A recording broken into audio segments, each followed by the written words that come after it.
there was a couple big storylines that came from Radio Row and Media Night last week, a week ago today at the Superdome, where Saquon Barkley revealed that he was close to signing with the Bears. We'll never know how close, but I think the discussion we were having was how much different this year's season would have looked if you just changed, DeAndre Swift with Saquon Barkley. Yeah, for me, I'll say that Saquon Barkley was going to have a great year either way. He wouldn't have had the same season with the Bears that he just had with the Eagles. He wasn't going to be a 2,000-yard rusher, but he would have been a 1,300-yard rusher. I could say that much. And as far as the record, I could easily see 3-4 more wins on the table for the Bears had they signed him. They went a slightly cheaper route. They went DeAndre Swift. DeAndre Swift was a guy that the Eagles threw away to get Saquon Barkley. They didn't even make an attempt to re-sign him. Okay. So for me, Saquon Barkley would have made a massive difference for the Bears because they would have had a run game. They never had a run game really consistently this season, and that just put way more pressure on Caleb to be the passer that he needed to be to have a better record. It's about having an identity, right? Yeah. And DeAndre Swift, I don't know if they absolutely found that identity with him or figured out exactly how he likes to run the football. Right. You know what Saquon's going to do. Now, how he would have done with this Bears offensive line and with Shane Waldron calling plays, with Chris Morgan, as your offensive line coach, and run game coordinator, I think those things are certainly debatable. And I don't know if he has the MVP caliber season that he has with the Philadelphia Eagles. It's hard not to argue he would have had a massive impact because you see the trickle-down effect when you have the gravitational pull of superstardom like a guy like Saquon Barkley. So it's interesting that they were close. I know the Bears certainly tried, but how serious he was ever going to leave the East Coast, when you look at a team like the Philadelphia Eagles, when you see how big their offensive line is, you get to run behind that, and it looked like Alabama's offensive line when they go up against Colgate, they were not Colgate. Shout out to Colgate. I mean, seriously though, that's at times when they're walking up, that's imposing, right? Yeah. Well, and I think with the offensive line, I think that's the conversation that kind of always will bleed into this is the Bears didn't have the run blocking to make Saquon Barkley as successful as he was this year in Philadelphia. The other way to look at it, though, is how much would Saquon Barkley have helped Caleb Williams take the burden off of Caleb when he needed – how many times did the Bears need a couple of yards? And instead we would see DeAndre Swift unable to get it. Roschon Johnson would need lead blocker Doug Kramer out there just to pick up a 3rd and 1 or a 4th and 1. And oftentimes, with Kramer out there, it would work. But you're also essentially now playing – with Doug Kramer in your backfield instead of Saquon Barkley, who can probably get you that run or can probably pick up 1 or 2 yards, but he also might break off a 60-yarder from time to time. Well, and credit to Saquon on his pass blocking, too, because he had that chip block to the right side on the blitzer coming in, and Dotson, I believe it was that throw that gave Jalen Hurts enough time to throw a dot, and Jalen was throwing a lot of dots last night, but that's the kind of team effort you need and everybody pulling from the same rope. And you didn't see Saquon Barkley upset that he didn't get a touchdown last night. I'm sure he wanted one, but, I think they just all bought into the culture. You saw how much he embraced Howie Roseman at the end of the game and how he just did an unbelievable job, building this team and this roster, which I think is a unicorn-type roster, Dave. You're not – people are like, okay, see, if you just do it like the Eagles – your team will be good. You don't have to have the best quarterback. You just have the best. Well, I mean, they have not just great trenches in the offensive line and defensive line. They have Saquon Barkley that they paid a lot of money to. They gave up draft equity to get AJ or, acquiring AJ Brown. Sure. They drafted Devontae Smith, in the first round. So they've put a lot of resources, not just in the trenches. So when you look at a guy like Rome Odunze, you could argue they could have drafted an offensive lineman or a D lineman at that spot. But when you're going to blitz and say, we're going to stop Saquon Barkley and we're going to make the 29th ranked passing offense beat you, when you have A.J. Brown that can beat those one-on-ones, that makes everybody else more effective. Yeah. Now, all of a sudden, you've got multiple multipliers on your team. And that's what the Bears are trying to get to, is getting multiple multipliers. You've got Rome Odunze and DJ Moore that we are hoping have much better seasons under Ben Johnson this year. You have Caleb Williams, who's a playmaker. it's curious what the running back room is going to look like. And that's what brings me to this part to kind of tie it into the Bears conversation, because the other big story that came out from Radio Row is the fact that Ashton Jeanty was going around doing interviews.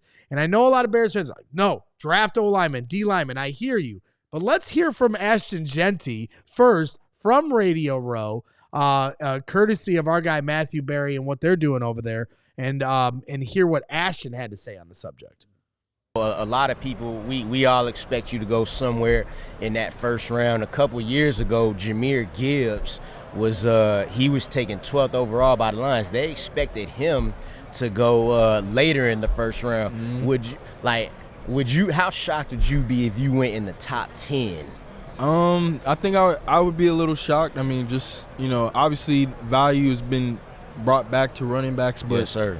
Still then it's hard to get drafted that high as a running back. But there's a couple different teams that I think would want me, and one of them might trade up, or those Chicago Bears sitting pretty nice at 10. Y'all hear that, Chicago Bears? I think that might be a nice destination as well, but any team that would pick me in the top 10, that would be special. I think that'd be a good idea by Ben Johnson kicking off his Bears coaching career. Get Ashton Jeanty in the backfield. Listen, man.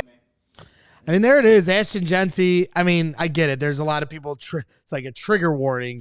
Ashton Jeanty says he wants to come to the Bears. I get it. I would personally draft D-line in the first round. I know a lot of Bears fans want to draft O-line. Let's see what they do as they get through free agency. Sure. That's going to give a better scope on what the Bears should do. But there you have the best running back in college football. He's taking pictures with Caleb Williams as he's doing a photo shoot. He's hanging out with different guys. Now he's petitioning, hey, Bears at 10, go ahead and draft me. Yeah. I don't know where you stand on all of this, but I just find it interesting and of note from last week. So I feel greatness can overcome certain things. So Saquon, as you guys were talking about, obviously wouldn't have had the 2,000-yard season, but he would have had a good season. It would have made Caleb's life a little bit easier, knowing he could turn around and put the ball in this dude's gut, and he's going to get you something. Or like you mentioned in pass protection, or even in passing, just having that valve right there. Like, oh, he's open, I can get him the ball. I'm old school, bro. I grew up watching Walter Payton, and Walter Payton didn't always have an offensive line. You know what I mean? Like, it was when he was setting the record for most rushing yards at that time in a game, that offensive line was not it, all right? Grew up watching Barry Sanders, who never had an offensive line, but he still was incredible at what he did out there. Greatness has a way of making things a little bit better. And I thought about that as far as wanting Saquon Barkley here. I'm kind of glad he didn't come here. We needed to exercise some demons here first and get things in the right position for Caleb Williams. And that, I feel like Saquon would have been a salve in a Band-Aid over something you needed to actually perform surgery on. So I'm okay with him not coming. When it comes to Jesse, now I think about it now, like, do I kind of want this dude? Like, this is a special guy. It took a guy playing both positions in college to take the Heisman from him. You know what I mean? It took something really special to happen for him to not get that award. That dude is special. And this will honestly be like the third running back, if I'm including Bijan Robinson in this, that the Bears would have had an opportunity to get that they would have passed on. Now, Bijan, we see how good he is. We already know how good Saquon is. Do they want to pass it on it for a third time to obviously shore up the offensive line, which they need to do, to shore up the defensive line, which they need to do? Those are the smart decisions. But dang, if they really think this dude has some real special in him and has some greatness in him, I am not going to be mad if they make that decision to draft him. Well, the reason I think it's a part of the conversation is because of what Ben Johnson did in Detroit. Yeah. And they let DeAndre Swift walk to Philly, and then they bring in David Montgomery and then draft Jahmyr Gibbs at 12. Yeah. And that, at the time, people were killing the Lions for draft. You don't draft a running back too high. And this is my point about the impact that Saquon Barkley is having, not just on the Eagles, but on the NFL. Because football is everything. What goes around comes around. So it's a passing league, and that's what everybody's defensively trying to do what they can to stop Patrick Mahomes, stop from getting beat over the top. Well, the Eagles said, "All right, we'll just have road graders on our offensive line. Okay, we'll have Saquon Barkley and the 29th pass ranking offense." Yeah. and just a couple guys that can win one-on-one, and we're just going to beat you to death. And so you're going to see more teams trending that way because defenses are equipped to stop the pass, and it's harder to stop the run for some of these undersized units.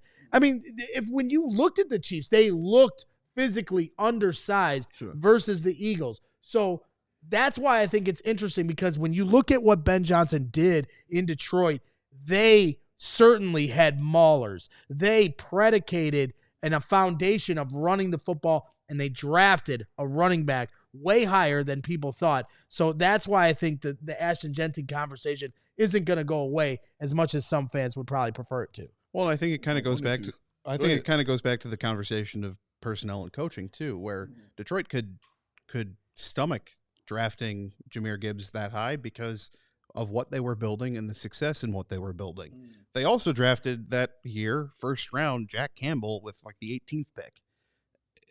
Which is a linebacker, which is not a position that a lot of people consider to be a first round grade as much in the NFL anymore. Now, Jack Campbell's done very well with them. And that's just kind of the way that it goes, is you can spend these first round picks on these premium talents when you've built your offensive line well and when you've coached your offensive line well. And right now, if Ben Johnson believes that this is, what he's doing is a great plan and that his line will be coached well, we still have to get through free agency. We've got a lot of time before the draft. Then sure, you can stomach drafting Ashton Jeanty at 10. But we'll see. But that's the point, is the evaluation of this coaching staff of a guy like Ashton Jeanty. And this is a loaded running back class. So there's Caleb Johnson from Iowa. You got Scadaboo from Arizona State. You got Travion Henderson from Ohio State. Judkins from Ohio State. You got a lot of different options, and I totally understand the cries coming from the chat. This is not a priority. I get it. But it doesn't come down to us. It doesn't come down to Jeanty, although I think you can project that he's likely to fall to 10. And so then it comes down to what the Bears think of Jeanty. What does Ben Johnson think of Jeanty? What does Eric Bieniemy, the new running backs coach, think of Jeanty, who once upon a time coached Adrian Peterson? When you talk about special, when you talk about greatness. So I get it. We all have our minds made up on what the Bears' perfect path to being a great team is. But we have to, no stone will be left unturned when we look at this upcoming free agency and this upcoming draft. We all silly like the mayor.